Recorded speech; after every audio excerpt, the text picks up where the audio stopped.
आदाब, ये आकाशवाणी है। खबरों के साथ मैं जमीर रजवी।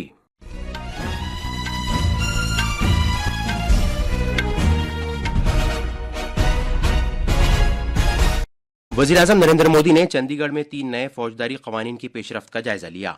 सदर जमहूरिया द्रौपदी मुर्मू ने माजूर अफराद को बाइख्तियार बनाने के लिए कौमी अवार्ड्स अता किए। उन्होंने कहा कि अवार्ड्स के फातिहीन माशरे के लिए रोल मॉडल बनकर सामने आ रहे हैं। पार्लियामेंट के दोनों ऐवानों में 5 रोज के तातुल के बाद बाज़ाब्ता कामकाज शुरू हो गया है।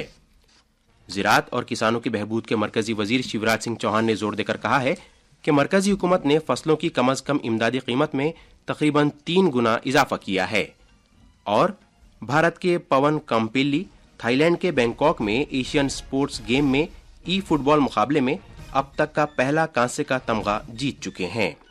वज़ीर-ए-आज़म नरेंद्र मोदी ने आज चंडीगढ़ में मरकजी वज़ीर दाखिला अमित शाह की मौजूदगी में भारत के फौजदारी निज़ाम इंसाफ में इस्लाहात करने के लिए नाफिज करदा 3 नए कवानीन की पेशरफ्त का जायजा लिया। चंडीगढ़ हवाई अड्डे पर पहुंचने के बाद वज़ीर-ए-आज़म का इस्तकबाल हरियाणा के वज़ीर आला नायब सिंह सैनी और चंडीगढ़ इंतजामिया के ओहदेदारों ने किया। वज़ीर-ए-आज़म पंजाब इंजीनियरिंग कॉलेज में एक इज्तिमा से खिताब कर रहे हैं। हमारे नामानिगार ने खबर दी है कि पुलिस नए फौजदारी कवानीन के निफाज के बाद कानून के निफाज, अदालती तरीक़ेकार और शवाहिद के बंदोबस्त में आई बेहतरी को उजागर करने के लिए थिएटर के फनकारों की मदद से लाइव परफॉर्मेंस पेश कर रही है। इसमें सेक्टर 12 में पंजाब इंजीनियरिंग कॉलेज के कैंपस में एक कत्ल की तहकीकात समेत 8 स्टेज परफॉर्मेंसेज भी शामिल हैं।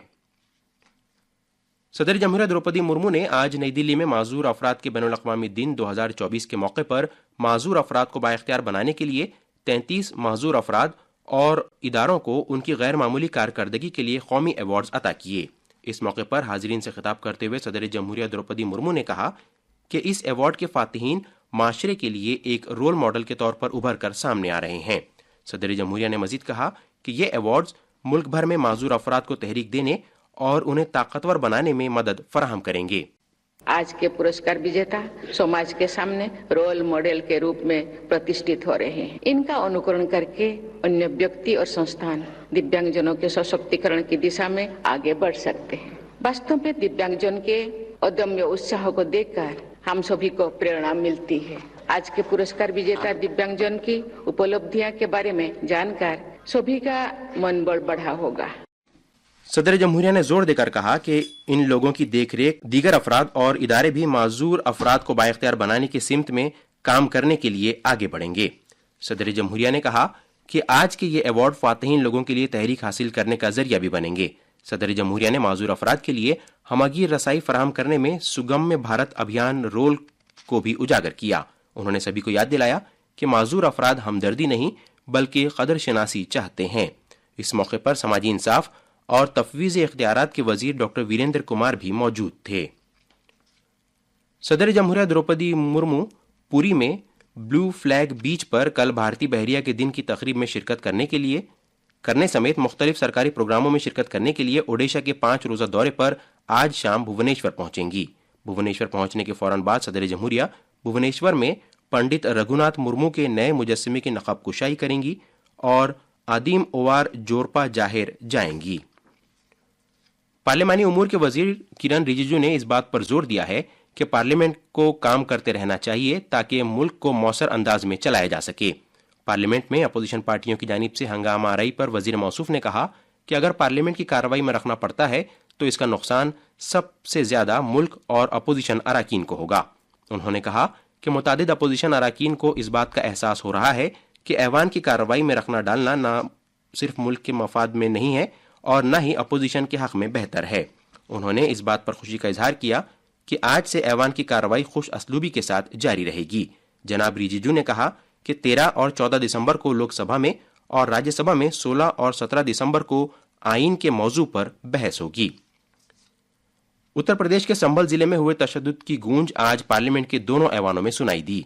लोकसभा में वक्फे सिफर के दौरान समाजवादी पार्टी के रुकन अखिलेश यादव ने इल्जाम लगाया कि संभल में हुआ वाकया तयशुदा साजिश का हिस्सा था। उन्होंने मुतालबा किया कि इस मामले में शामिल पुलिस एहलकारों और इंतजामी अफसरान के खिलाफ कार्रवाई की जाए। वहीं राज्यसभा में समाजवादी पार्टी के रुकन पार्लियामेंट प्रोफेसर राम गोपाल यादव ने यह मामला उठाया और इसमें रियासती पुलिस की जानिब से اس معاملے میں امتیازی سلوک برتنے کا الزام عائد کیا۔ انہوں نے کہا کہ اس واقعے میں 5 افراد ہلاک ہوئے ہیں اور 20 لوگ زخمی ہوئے ہیں۔ اس کے بعد سماج وادی پارٹی اور ترنمول کانگریس کے اراکین نے اس معاملے پر احتجاج کرتے ہوئے راجیہ سبھا سے واک آؤٹ کیا۔ یہ خبریں آکاش وانی سے نشر کی جا رہی ہیں۔ INDIA اتحاد کے اراکین پارلیمنٹ نے آج ایک مخصوص کاروباری گروپ کے خلاف رشوت کے الزامات سمیت مختلف معاملات پر پارلیمنٹ ہاؤس کمپلیکس میں احتجاج کیا۔ کانگریس کے لوک سبھا میں اپوزیشن لیڈر راہل گاندھی، عام آدمی پارٹی کے سنجے سنگھ، RSP کے NK پریم چندرن، RJD کی میسا بھارتی اور دیگر اراکین نے اس احتجاج میں حصہ لیا۔ کانگریس کے رکن پارلیمنٹ ششی تھرور نے کہا کہ یہ اراکین پارلیمنٹ مودی سرکار کی پالیسیوں کے خلاف احتجاج کر رہے ہیں جو کہ کسان مخالف ہے اور چنندہ افراد کی سرمایہ کاری کو بڑھاوا دے رہی ہے۔ میڈیا سے بات کرتے ہوئے سماج وادی پارٹی کے سربراہ اکھلیش یادو نے کہا کہ ان کی پارٹی نے پارلیمنٹ کے موسم سرما کے اجلاس کے آغاز سے ہی سنبھل کے واقعے کو ایوان میں اٹھانے کی کوشش کی ہے۔ انہوں نے کہا کہ ان کی پارٹی اس معاملے پر پارلیمنٹ میں بحث چاہتی ہے۔ لوک سبھا اور راجیہ کے ودھان سبھاؤں میں 33% آرکشن دے کر مہیلاؤں کو سمردھ اور مہیلاؤں کو ڈیسیزن میکنگ ہم بنانا چاہتے ہیں تاکہ وہ راجیہ اور دیش کے سروچ سنستھا میں بیٹھ کر کے وہ دیش کو آگے بڑھانے کے لیے نرنے کر سکے۔ احتجاج کرنے والے اراکین پارلیمنٹ نے ایوان سے تھوڑے وقفے کے لیے واک آؤٹ کیا تاکہ بعد میں وہ ایوان کی کارروائی میں شامل ہو گئے۔ وقفہ صفر کے دوران سماج وادی پارٹی کے اکھلیش یادو نے کہا کہ سنبھل کا واقعہ پوری طرح منصوبہ بند سازش تھی۔ پارلیمنٹ کے دونوں ایوانوں میں 5 روز کے تعطل کے بعد آج باضابطہ کام کاج شروع ہو گیا۔ لوک سبھا اور راجیہ سبھا دونوں ایوانوں میں وقفہ صفر اور وقفہ سوالات کے دوران عوامی اہمیت کے حامل متعدد معاملات کو اٹھایا گیا۔ زراعت اور کسانوں کی بہبود کے مرکزی وزیر شیوراج سنگھ چوہان نے کہا ہے کہ مرکز نے کم از کم بنیادی قیمت میں قریب 3 گنا اضافہ کر دیا ہے۔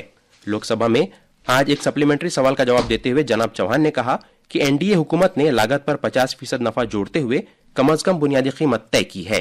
جناب چوہان نے کہا کہ UPA حکومت کے دوران چاول کی کم از کم امدادی قیمت 1310 روپے فی کوئنٹل تھی جو بڑھا کر 2300 روپے فی کوئنٹل کر دی گئی ہے۔ جناب چوہان نے مزید کہا کہ جوار کی کم از کم امدادی قیمت 1500 روپے فی کوئنٹل سے بڑھا کر 3371 روپے فی کوئنٹل، جبکہ باجرے کی کم از کم امدادی قیمت 1250 روپے فی کوئنٹل سے بڑھا کر 2625 روپے فی کوئنٹل کر دی گئی ہے۔ وہیں راگی کی کم از کم امدادی قیمت 1500 روپے فی کوئنٹل سے بڑھا کر 4269 روپے فی کوئنٹل کر دی گئی ہے۔ سگم بھارت ابھیان، جو قابل رسائی مہم کے نام سے بھی جانا جاتا ہے، آج اپنے 9 سال مکمل کر رہا ہے۔ یہ ایک انقلابی پہل ہے جس کا مقصد معذور افراد کے لیے قابل رسائی اور شمولیت پر مبنی بھارت بنانا ہے۔ یہ مہم معذور افراد کے لیے بنیادی ڈھانچے میں بہتری، ٹرانسپورٹ اور عوامی مقامات پر ان کی پہنچ کو آسان بنانے کے ساتھ ساتھ دیویانگ افراد کی ضروریات اور ان کے حقوق سے متعلق بیداری پیدا کرنے پر بھی توجہ مرکوز کرتی ہے۔ تھائی لینڈ کے بینکاک میں کل ایشین ای اسپورٹس گیمز 2024 کے ای فٹ بال مقابلے میں بھارتی کھلاڑی پون کمپیلی نے کانسے کا تمغہ جیتا ہے۔ ایشین ای اسپورٹس گیمز میں یہ بھارت کا اب تک کا پہلا تمغہ ہے۔ پون نے انڈونیشیا کے ازگرد عزیزی کو 2-1 سے ہرا کر کانسے کا تمغہ حاصل کیا ہے، جو مسٹر ٹام بوائے کے نام سے مشہور ہیں اور جنہوں نے پچھلے مہینے ای فٹ بال کی ویوز ای اسپورٹس چیمپئن شپ 2025 کا خطاب جیتا تھا۔ اور آخر میں خاص خبریں ایک بار پھر۔ وزیراعظم نریندر مودی نے چندی گڑھ میں 3 نئے فوجداری قوانین کی پیش رفت کا جائزہ لیا۔ صدر جمہوریہ دروپدی مرمو نے معذور افراد کو بااختیار بنانے کے لیے قومی ایوارڈز عطا کیے۔ انہوں نے کہا کہ ایوارڈز کے فاتحین معاشرے کے لیے رول ماڈل بن کر سامنے آ رہے ہیں۔ پارلیمنٹ کے دونوں ایوانوں میں 5 روز کے تعطل کے بعد باضابطہ کام کاج شروع ہو گیا ہے۔ زراعت اور کسانوں کی بہبود کے مرکزی وزیر شیوراج سنگھ چوہان نے زور دے کر کہا ہے کہ مرکزی حکومت نے فصلوں کی کم از کم امدادی قیمت میں تقریباً 3 گنا اضافہ کیا ہے۔ اور بھارت کے پون کمپیلی تھائی لینڈ کے بینکاک میں ایشین اسپورٹس گیمز میں ای فٹ بال مقابلے میں اب تک کا پہلا کانسے کا تمغہ حاصل کیا ہے۔ اس کے ساتھ ہی آکاش وانی سے خبروں کا یہ بلیٹن ختم ہوا۔